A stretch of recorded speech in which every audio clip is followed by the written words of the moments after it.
آغاز سال 1403 خورشیدی.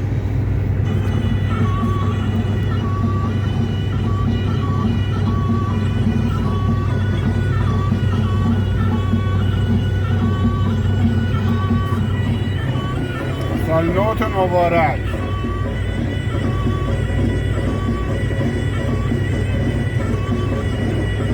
سعی کردم سال نو برسم خونه نشد. دیشب ساعت 7:30 از تهران حرکت کردم. انشالله که سالی پر از سلامتی، پر از خیر و برکت، پر از ثروت برای همه. سعی کردم ساعت 6:30 خونه باشم نشد. الان بیضا هستم. از اتوبان جدید شیراز اصفهان دارم میرم.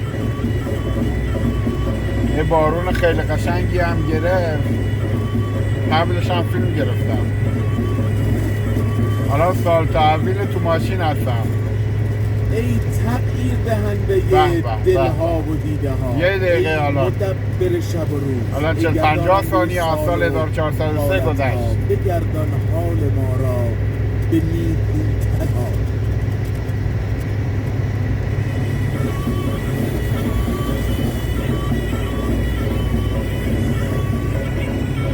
سالی پر از خیر و برکت باشه براتون.